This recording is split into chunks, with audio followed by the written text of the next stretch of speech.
We're live! We're live! We're live! Welcome to Fan Flak Live. We are here for another week. Our guest today is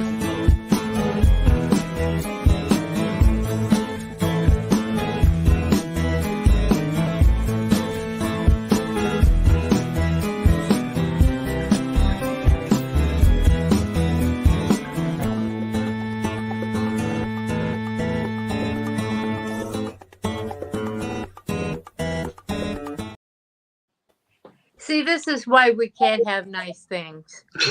I said, do you want me to play the intro music? I know. And I just said yes. And what do I do? It's all right. Our fans are used to mass confusion here on Fan Flak. They're used to our frenzied stuff. But anyway, my apologies. As usual, I messed it up. But our guest today is Preston Dennett, who is a writer. He's got 30 titles to his credit, at least as of last count. And he's written for Fate magazine and a lot of other periodicals and magazines. And what we're talking about today is a topic that I became alerted to many years ago, but that has come into the forefront with the aerial phenomena documentary. And I went in search of other schoolyard encounters, and I found Preston. And he's written a book all about it. And apparently there are a whole lot more that we haven't heard of, but so what else is new? Preston, welcome to the show. Thanks, Melody. Thanks, Mark. I appreciate you guys having me on. Yeah, what amazes me about this is that in a society that has so much in the way of open communication, supposedly, and transparent government, that we never hear about this stuff. And I know back when the Australia encounter happened, it flickered to the news, but of course the usual snide smirks and that sort of thing, making us all certain that it was nonsense. And it's, of course, now we find out these poor kids had every reason to be concerned. And we all should have been concerned about our own children and the children everywhere. Can you start with how you got on this topic, how you found out about it, and how you began to research? Yeah. Thanks, Melody. This was not something I was looking for. I was actually really skeptical. I sort of got pulled into this field involuntarily, a little bit kicking and screaming, honestly, because, I did not believe in UFOs until 1986. And that's when I found out, I heard a report on the news about a sighting over Alaska. It's a real famous sighting. You probably heard of it. November 17, 1986, Captain Kenju Torochi and his crew, saw a UFO, tracked their plane, it was on radar. It's a great case. On the news, they spent maybe a minute or two talking about it and really just joking about it more than anything. But I remembered that my brother Mark, my older brother, had said he'd seen a UFO some years earlier, and it just interested me enough to ask him again, because back then I wasn't willing to listen. And he's described an incredible sighting. I mean, it was amazing. He was with his two friends, and they chased a UFO down Reseda Boulevard outside of LA, San Fernando Valley. Holy cow. Yeah. It was treetop level, 100 feet away, totally silent, perfect saucer shape, little lights. That's amazing. Yeah. I know that area, so You're Yeah. not going to miss a UFO riding over the treetops. Um, Right? so I know you said in your bio notes that you found out that your whole family and your friends and associates had multiple UFO encounters. Yeah, what a shock. 'Cause they had not told me this. I felt a little scandalized. Honestly, I was mad. I'm like, what? Mark, I couldn't blame him. I mean, he did try to tell me, but I had two sister-in-laws who had very dramatic encounters. I mean, they saw ETs face to face. And Wow. one of them was, in fact, right in front of a school, Stagg Street Elementary School, in Van Nuys. She saw two grays. Well, this was late at night, which is unusual for schoolyard encounters. Yeah. But this is kind of what got me interested in the idea of like them appearing in front of schools. But long story short, she was walking late at night near her home and saw what she thought were two kids, but thought, wow, how unusual for them to be up this late at night. It was almost midnight. And she says they looked awfully strange because they were bald. She's like, are they wearing masks? What's going on here? And she walked right up to them. I mean, 10 feet away, when they turned, kind of swiveled and looked at her. And she realized these were not children. In fact, these were not even humans. They had, they were grays, huge dark eyes, big heads, green jumpsuits, little slit for a mouth, tiny little nub of a nose. Looked right at her. I mean, they locked gazes. And she's like, okay. And kept walking as fast as she could without, completely panicking and running away. No kidding. So that was my introduction. So do you feel that these contacts are part of an overarching campaign or whatever in your family? Do you think this is connected to you? Do you feel it was just disparate encounters that you found out about? Initially I did, but no, I've come to realize that this is all very carefully orchestrated. It is in my family, and as you may know, particularly very close encounters, on-board encounters, do run in families. Yes. And this is absolutely true in my family. And so, no, I don't think it's a coincidence or a synchronicity. Yeah. And particularly, what you mentioned earlier, I mean, like a campaign, a publicity campaign is really what's going on, I think, with the schoolyard encounters. Yeah, that's my opinion too.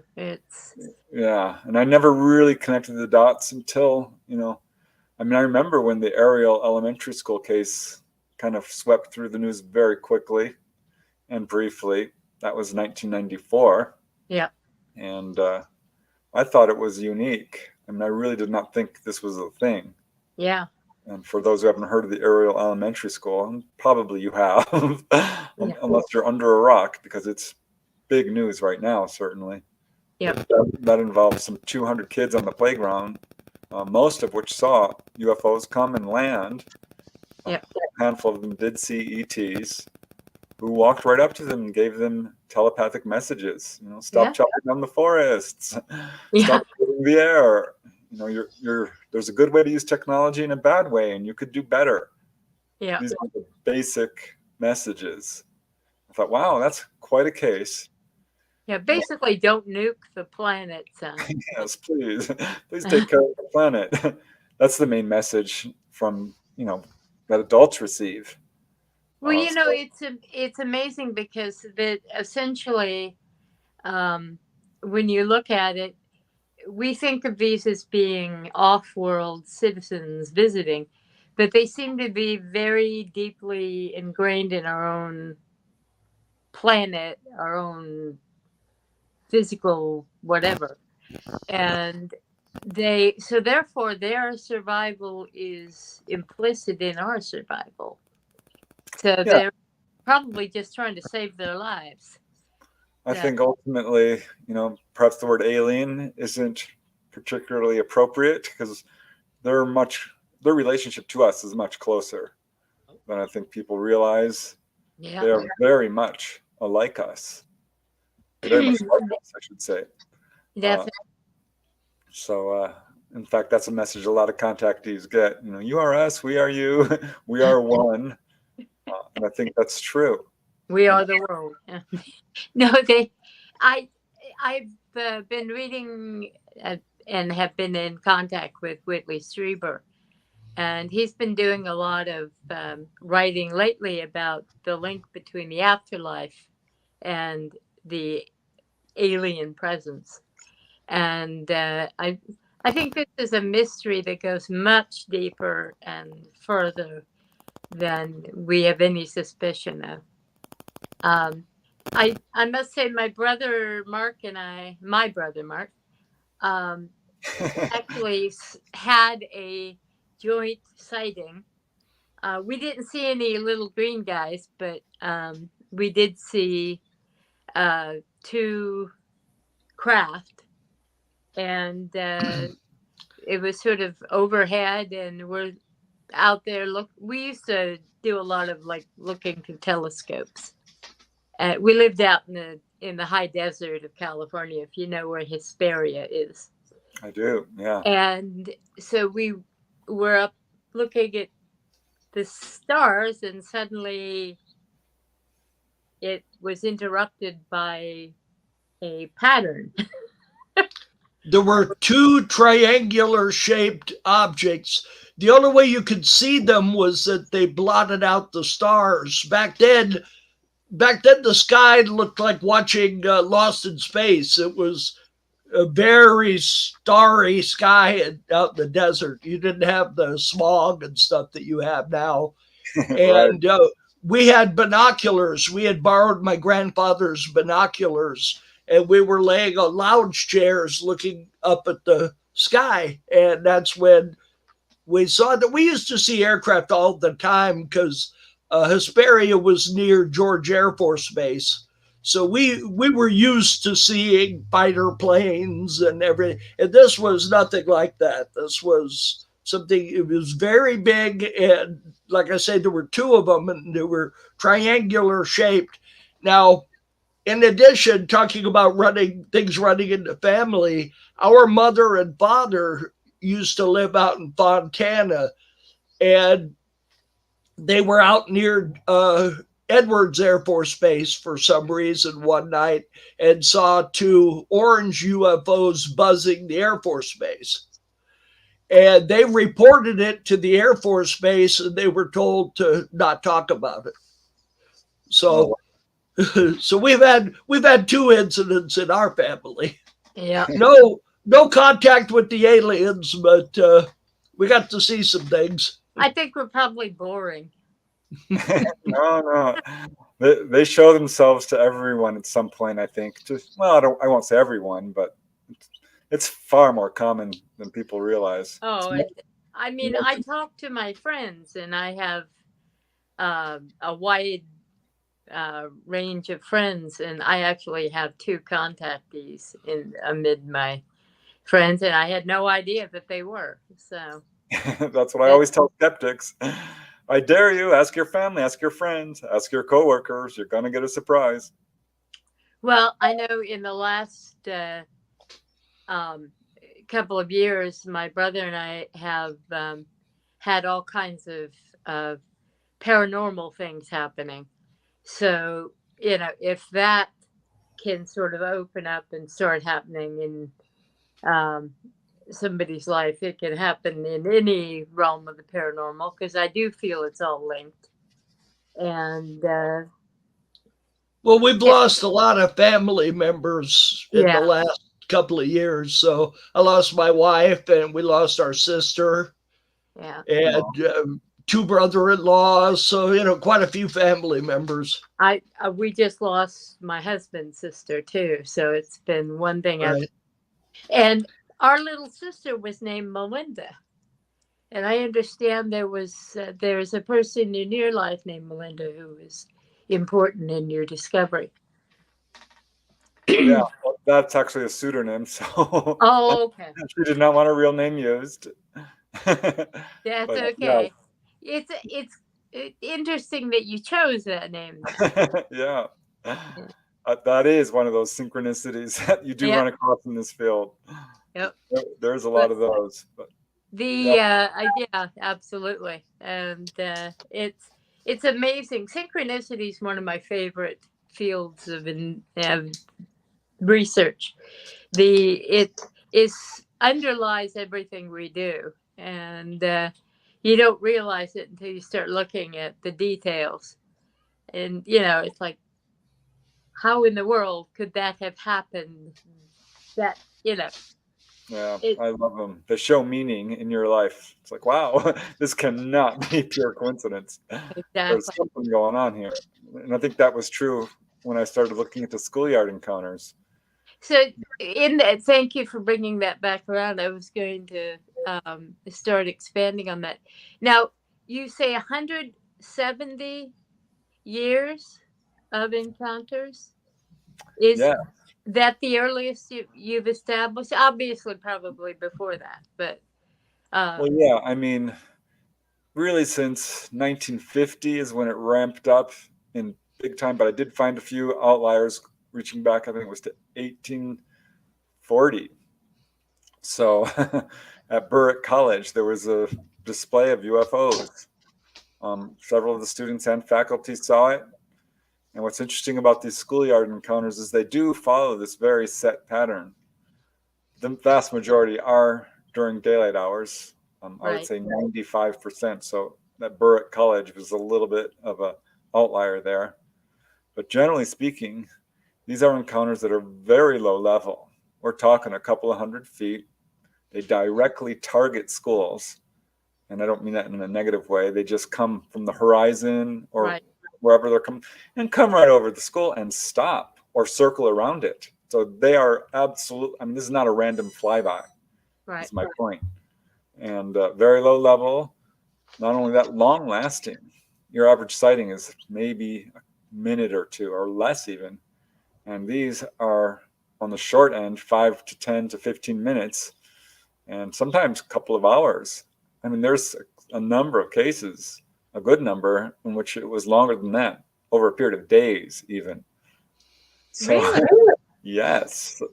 So what Wow. we're dealing with here is something that's very unusual. Daylight sightings that low level are quite unusual.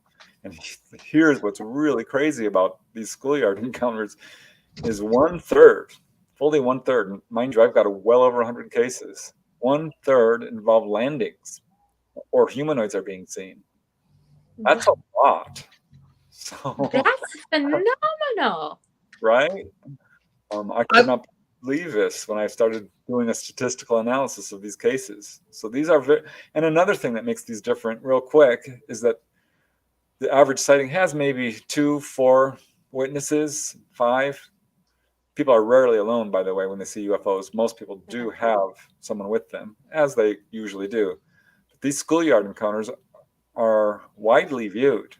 We're talking 20 people on the low end, but normally 40, 50, 100, Yeah. 200, 400, because the kids are out on the playground and Yeah. over half the cases. It's not just the kids, so you can't say kids are imagining things because the teachers are there too. And teachers are smart people. They are well educated. So, And yeah, they almost always back up the children. yeah, That's the remarkable thing, is that if you're going to have somebody who's going to come forward and debunk something, it's going to be a teacher. And Now I have a question. Now I understand back in the 50s, people didn't have a camera in their pocket all the time. So that's why you don't have a lot of photographs of these things. But I understand that these sightings at schools are continuing up to the present day. Why do you think there aren't more photographs? With people nowadays have, like I say, they have a high quality camera in their pocket. Most people, even kids. So what do you think? Because keep in mind, I believe that this is occurring. So I'm just wondering why we're not getting more good photographs. yeah. Well, I think that's true for the last 15, 20 years. But before that, no. I mean, people did have cameras, but kids aren't really carrying them around at school. I mean, we do, if you look at the field in general, the photographic evidence is absolutely there. There is an enormous volumes of cases like that. With the schoolyards, there is absolutely photographic evidence. There was one case where at Sacred Heart Elementary School in Moline, Illinois, where it just so happened there was a police officer who had a son going to the school, and he was one of the people who patrolled that area and did have a camera, a moving film camera in his police cruiser. So when this object showed up and started hovering over the playground, as big as a school bus, they said, hovering there for quite some time, this was a Catholic school, so the nuns were there watching it too, good witnesses. And he ran and got his movie camera and actually took a good 30 seconds of footage. Now, mind you, by today's standards, it's not super impressive. I did look at the footage, and it shows a white glowing object in the sky moving away. But back then, it was spectacular footage. This is back in the 67, I think it was, or so. And he, in fact, received a lot of attention because he did have physical evidence. The Air Force approached him and was very much interested in seeing the film. And not only the Air Force, he said later he was approached by other individuals who were from an intelligence agency. They refused to identify themselves. So these are Flak. Exactly, and were very much interested in his footage. And there's another case of a school up in North Carolina, I believe it was, where this UFO kept showing up over a period of a week. And finally, one of the students had the brains and the foresight to get his camera and wait for it. And it did. It showed up. And what's amazing is this UFO did what they do. They will put on a little show. They'll start flashing lights. They will release smaller craft. They will split up around. And so what it did was it moved across the sky, disappeared, and reappeared. And he caught this all on a film and on a time-lapse photograph. So there are cases. There was a recent case. In fact, this is worldwide, I should mention. It's all across the US, Canada, England, all across South America, cases in Africa. I mean, you name it. I've got cases Zimbabwe is there. In Australia, New Zealand, Italy, Spain, France. I mean, you name it, it's everywhere. And this case took place in Indonesia at West Nusa Elementary School. And this was on April 2nd, 2018. So fairly recent. And when this very bright glowing object showed up, and all the students were pointing at it, the teacher quickly grabbed her cell phone and snapped a photograph. Unfortunately, this object was so bright, that's really all you could see was a bright, I mean, it washed out the entire picture. So it didn't really come out. But UFOs are not easy to photograph. And in fact, if they come real low, it will knock out cameras. So that's the issue, really, I think, is that electronics are heavily influenced by whatever this is. And and we also have, I don't know about you, but in looking at the dates and the times of the contacts, it almost seems like these folks had a little time travel gadget and went, okay, we're going to go, let's see, 1 year we'll go here, and then 1 year later, say to the day, we'll go over here, and then we'll knock it back a few years and go down here. And they're just sort of moving around in time space. And, it's possible that this is a very well, it's not possible, it's probable that it's a very complex mechanism that they're using to manifest. And so therefore taking pictures would be difficult. I'm so glad you mentioned that. There is a weird timing aspect to this. One of the cases that really alerted me to the whole schoolyard UFO phenomena was the Melbourne case in Westall, Australia, Westall High School. Right. And that's such an amazing case. It's Australia's most widely viewed, probably most famous case. 400 students saw multiple UFOs. At least 2 of them landed next to the school, like they seem to like to do. This was seen by teachers. It was allegedly photographed, though that has never been fully verified. And the photos not seen because government people showed up and took them. Of course they did. But what's really interesting about this case is it was just 2 weeks earlier that a really world famous event occurred, which had huge repercussions. And that's the Hillsdale College UFO sighting in Michigan. And what's interesting about that one is it was widely viewed. These, again, are children. They're teenagers, yeah, but they're college students, young adults. Faculty observed it as well. Police were called. They observed it. This object hovered next to the school for 2 hours. 2 hours. This is March of 1966. Actually landed in front of the school in the swampy area. This gave rise to the swamp gas theory. Yeah. But well, that's what brought J. Allen Hynek in, isn't it? Was that the case? Yeah. That was the case. And he was vilified for it. He said it was the low point of his career and it caused him to leave Project Blue Book, where he was an astronomical consultant for the government UFO study. But the Hillsdale case is so interesting because here's a clear display. This object's showing itself on purpose. This is a publicity campaign, I think, as I mentioned earlier. But here's where it gets interesting. Jim and Coral Lorenzen were leading investigators at that time. And they said, hey, this Hillsdale College case is significant. We've had several cases of UFOs hovering over schools. We think they're doing this intentionally. We think this is a publicity campaign. We think they're preparing for open official contact.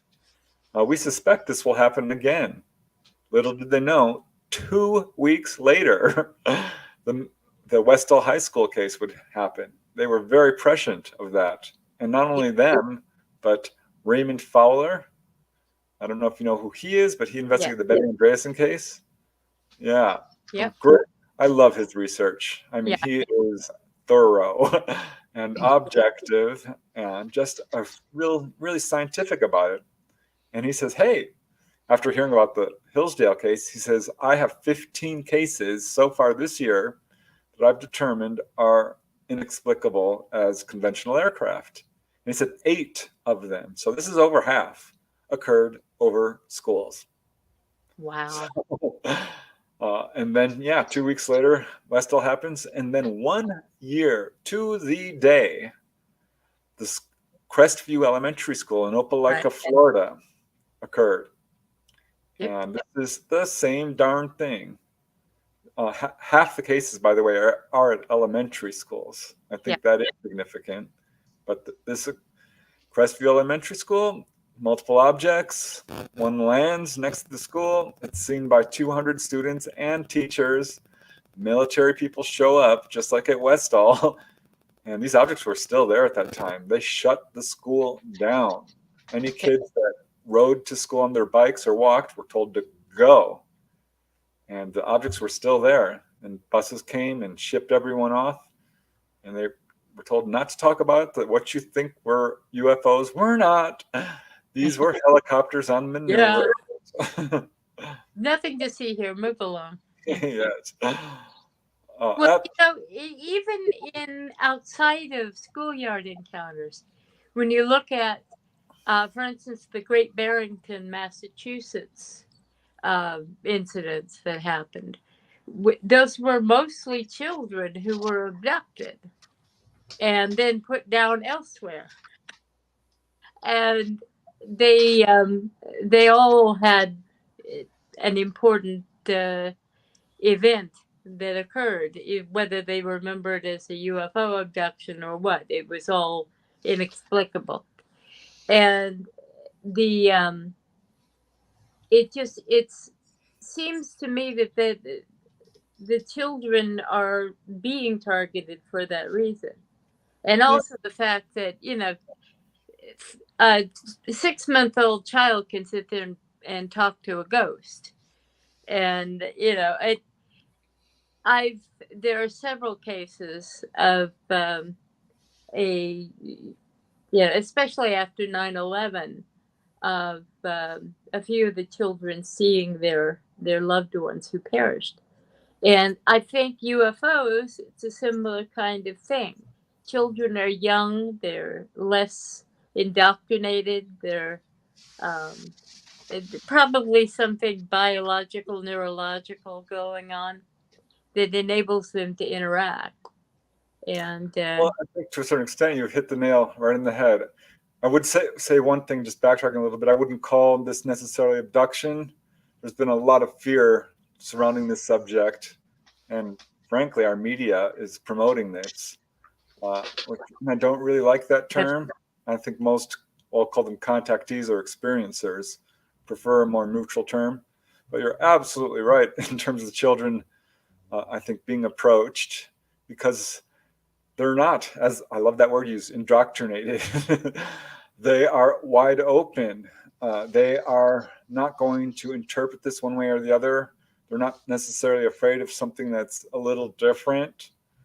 And I think the ETs know this, and this is a good opportunity for them to gently sort of persuade people, or let them, I won't use that term, let people know that they're real. This is an introduction. This is a very clever way to introduce themselves to children who will one day be running the world. yes, All these kids know now from a very early age, this is a real phenomenon. And the ETs, I think, know this. And if you look at these cases, it's amazing, because the children say, oh my gosh, this was the most amazing thing. I remember this every single day of my life. None of them, 0, have ever retracted this. 0 have been found hoaxing it, because again, these are very widely viewed. So it's a wonderful method that the ETs are doing by approaching children and saying, hey, hi. And that's really what this is. There are a few cases where kids did have some fear, but that's such a small minority. Most of them are like, wow, look, oh my gosh, this is amazing. And I think that's why they will land, and ETs will come out and say hello, because children haven't been trained to fear like so many of us adults. right. Now, now, Preston, have you been fortunate enough to be able to actually speak to any of the people that were involved in these events? Some, not as many as I would like. Certainly after I put out this book, I was contacted by a number of people who've had these sightings. So the 100 cases that I put out in the book are the tip of the iceberg. I did talk to one guy from England who's like, I'm so glad you put out this book, because I can't talk to people about this, but after you put this book out, I see that this is not as unusual as I thought. He was out of school in England when this UFO showed up, and all the kids are staring at it because it was clearly unusual. And they're thinking, is that a plane? It can't be a plane because it's stopped and it's really low and it's not making any noise, and then turns transparent on top, and they can see basically a silhouette of a figure looking down at them. Wow. So yeah, I have been able to talk to a number of these people firsthand, but really it's a small minority. The majority of these cases do come from UFO databases, books. I subscribe to the UFO news clipping service, so I got a bunch there. Well, you get to do research the same way all writers do. Yeah, well, I spent quite a bit of time on the MUFON website last night, and they're very spotty on the information. They just say this occurred, that occurred, but they don't really have interviews. Or I wish MUFON had more information like that, had more interviews, and Well, more in-depth information than they do. Yeah, I think that's why what I like about MUFON is it's filled with really good people who are very interested in this phenomena, people who are dedicating a lot of time and energy to investigate it. But but it's hard to get, like you say, really in-depth reporting on a lot of these cases, because a lot of people will report it when it's anonymous. Exactly. I should point out, Mark made a reference to some of the visual images. Mark is a senior engineer over at Red Digital Camera. So Cinema, I'm sorry. So I can never remember what the C is for. We make motion picture cameras. All the Marvel films were filmed with our cameras. Oh, wow. We make 6 and 8K movie cameras. So I didn't want to just push off his. Well, that's why I was wondering, because there's so many good cameras out there. I'm just dying for the day when somebody trains one of those 8K cameras on a UFO. I mean, right. I'll keel over when they get that. Well, have you seen the Turkey footage? It's a very famous incident which occurred over Turkey. Where UFO I haven't. The best UFO film I've ever seen is that footage from Mexico City. Yes, during the solar eclipse. That was flying in between the buildings. I don't know if you've ever seen that one or not. I think the one that they tried to say was debunked. Right. They debunk everything, but they haven't ever been able to really prove it wasn't real. Yeah. Yeah, there's some really outstanding footage. I would point to the Turkey footage. I'll have to look that up. What time period was that in? Oh gosh, it was not too long ago, 2016. Yeah, I'd have to really look that up, but I am honestly not sure. But if you type in Turkey UFO footage, you will find it, and it's some of the best out there. Yeah, well, not wanting to belittle the international at all, I'm very interested in the Appalachians because there's a long tradition there of weird stuff happening. And I was looking into the Kentucky schoolyard encounter that happened there. Oh. And it occurred to me, it's like about 120 miles from Point Pleasant, West Virginia. And of course, that's Mothman territory. So I was wondering, do you have any insight into the links to the greater? Let's see, how am I going to put this so that it makes sense? It's making sense in my brain, but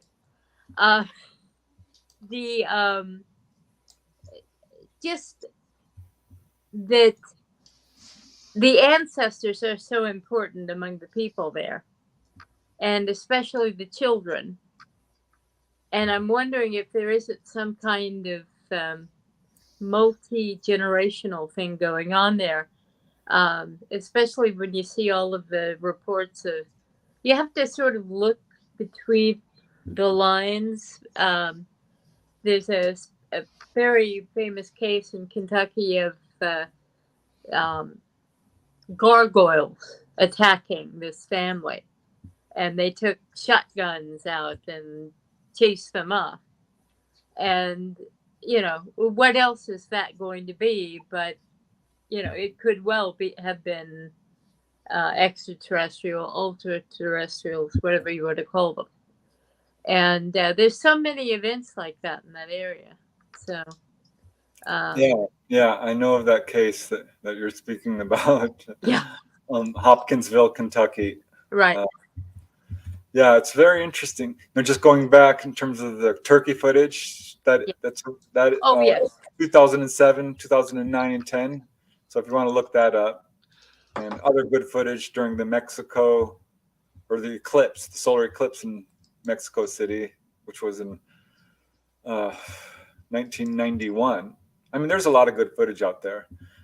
But moving back to Kentucky, it's interesting you mentioned Kentucky because this really started these schoolyard encounters. Well, I did find one back in Burritt, Tennessee. It started really in 1950, and every year, really almost without exception, there's a high quality case. And the earliest I could find was in March of 1950 at Prestonburg in Kentucky.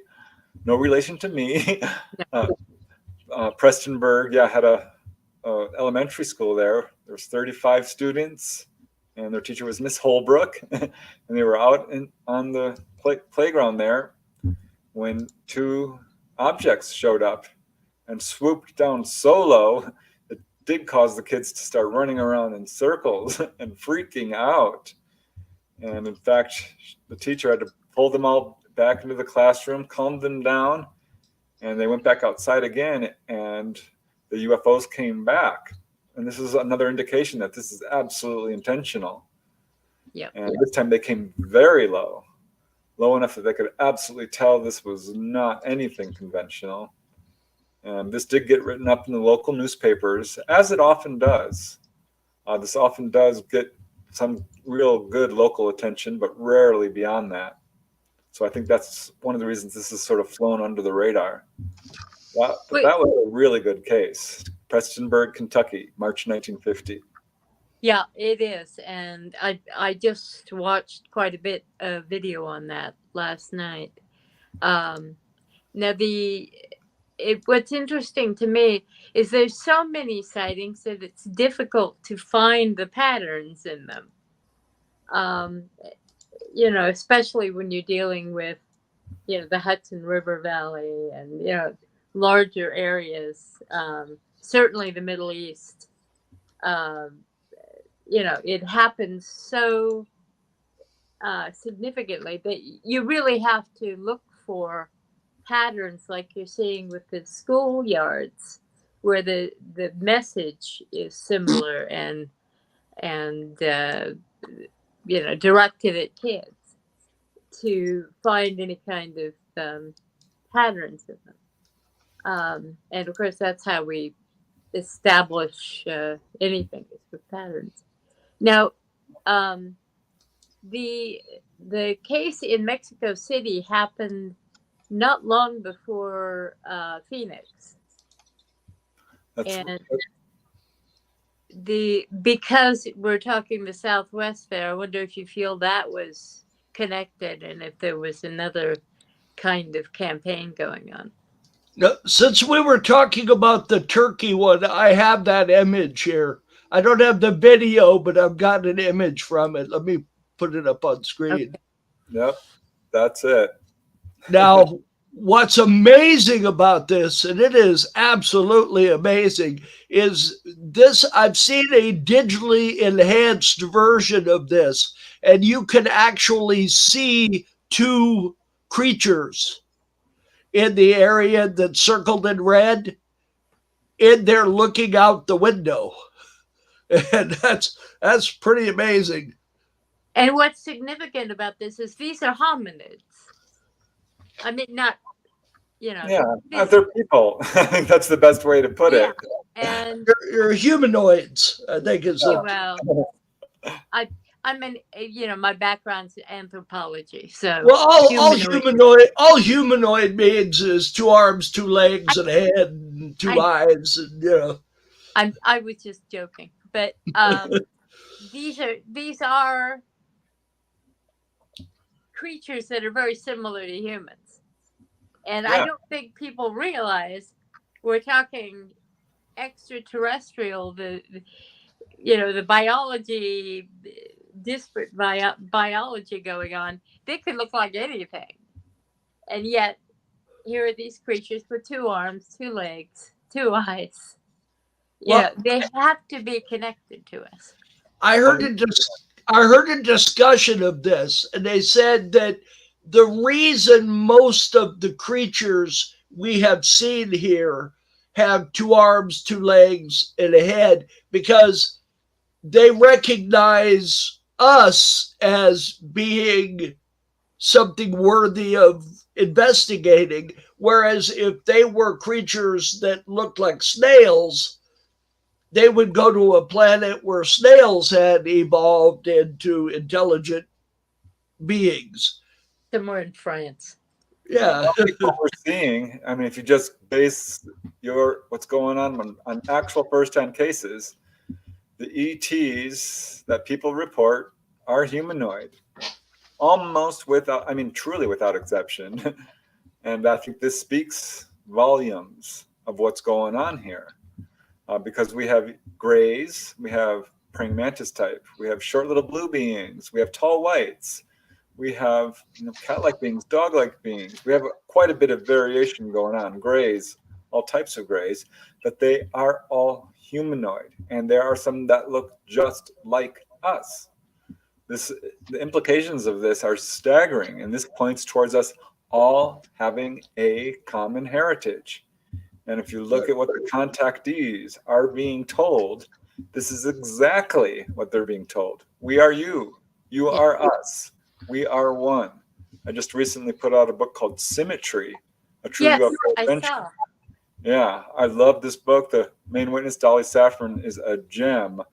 One of my favorite people I've ever interviewed because she doesn't have missing time. She remembers. She's a fully conscious contactee. No fear.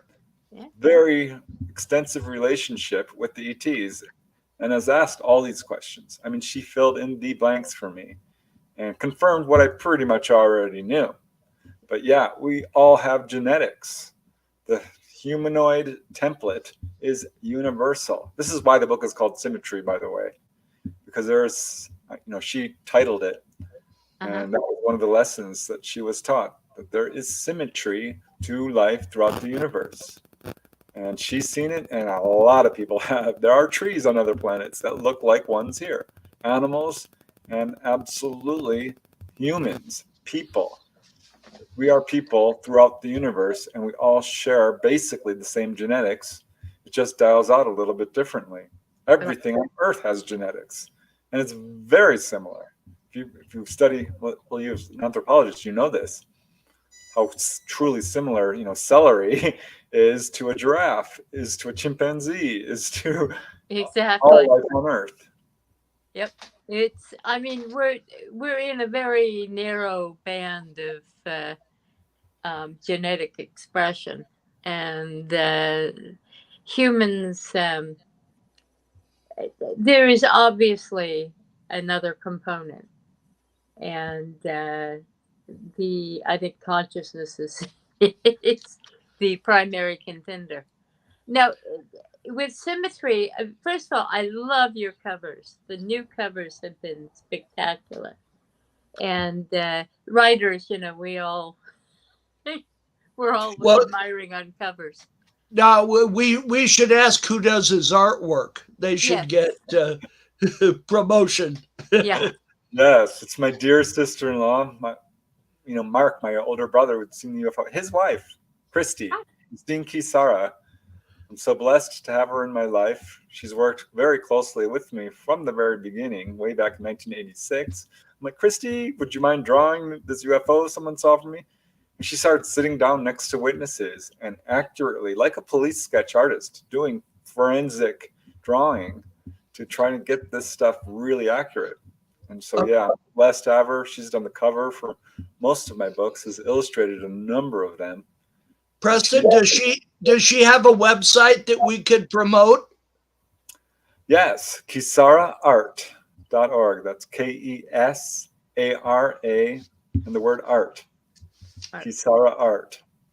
Can't miss her. She's really prominent in this field. She's won awards and has illustrated, not only my books, but many authors. Right. And has worked for years in this field, as long as I have. We'll post a link to her site on our in our Facebook group, so she can get a little electricity out of it. Sure, could appreciate that. Go ahead and promote your own website also, please. Oh, thanks, Melody. Yeah, I do have a website, of course. If you type my name in, it should take you there. But I'll give you the address. It's PrestonDennett.weebly.com. And all my books are there, excerpts of my books, and all kinds of really fun information. You can certainly contact me through my website. Right. My books are available on Amazon, and I'm really on all a lot of, I won't say all media platforms because, social There's so media. many. Now, But let me put something up on the screen here for just a second. This is the book that we are currently discussing, which is the Schoolyard UFO Encounters. It is available on Audible for one whole credit. That's all you got to pay. And yeah, I did, and I'm about 3 hours into it. this book it's so dear to me. I mean, it actually brought tears to my eyes. Hearing the accounts of some of these precious children. I mean, we all adore children, but to hear them talking so openly, so unfiltered about these beings coming down and talking to them, or right next to the school, or UFOs hovering there, it's amazing because they're so innocent. They're so precious.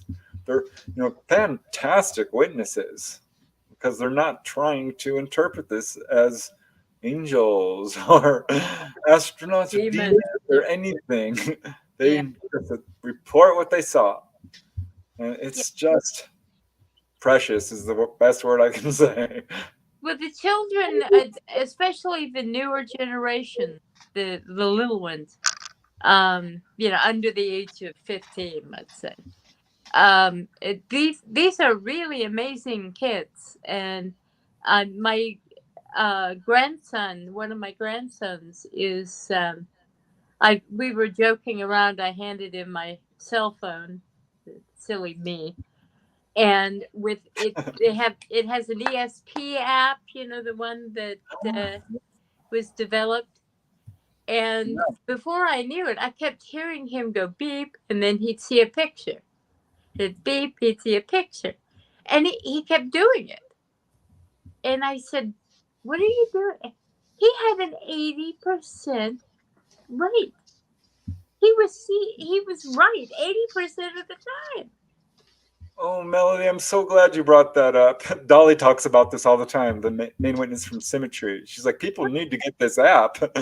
This is one of the ET missions. One of their goals is to wake us up to our own psychic abilities. Right. And I hate to even call them psychic because they're natural human abilities. There's nothing woo-woo about them. We have the ability to do telepathy, precognition, healing, astral travel, past life recall, clairvoyance. I could go down the list. These are not paranormal, supernatural things. This is how we're supposed to be living. And this is a great tool, the Russell Tag ESP app. Right, exactly. Yeah, I've done it myself. Occasionally I get 100%. I'm like, woo, look, wow. I have to ask you a question, Preston. Yeah. What do you think of Stephen Greer? I know him, actually. Not super well. We've met several times. We've talked over the phone and in person. I was part of his group, CSETI, the Center for the Study of Extraterrestrial Intelligence, because he came to LA and held a meeting. He charged $300. I wasn't going to go. That's too much for me. But the newspaper called me up and said, we're not even sure why we're doing this, but we'll pay your way if you write an article. And I'm like, are you kidding? Let's do this. And so I got to join CSETI and basically did do CE5s, which, as you know, is using meditation and lights and so forth to call down UFOs, or rather initiate an encounter, make contact. And it works. And I was in Stephen Greer's presence. We went out the first night and a UFO came down. And the second night. I mean, it was just anomalous lights. Yeah, because what you said about ESP, that's what reminded me of Stephen Greer. Now, I have one more question. What do you think of Bob Lazar? He's telling the truth. And I've got a number of reasons to say that. One is just my own intuition, purely researching his case from an objective angle. I think he's telling the truth. He's certainly been confirmed because the information he put out very early on has been corroborated by many other whistleblowers in the Area 51 and beyond. But it goes beyond that. I interviewed a gentleman from Utah who was having encounters. And he said when he saw Bob Lazar's drawings, he just about lost his mind because it was exactly like the craft he was taken on board. And one more thing that really put the nail in the coffin, so to speak, for me, was talking to Dolly Safran, the main witness for Symmetry again. And she's like, oh, he's telling the truth all right, because Dolly, having a relationship with the ETs, they taught her how to fly the craft. They taught her how the craft work. She has got a relationship with them that's beyond anyone I've ever even read about, honestly. And she's like, oh, Bob Lazar knows things that the only way you could possibly know these things is if he is for real, that he actually saw these craft, worked with them. So yeah, I'm a big believer in Bob Lazar.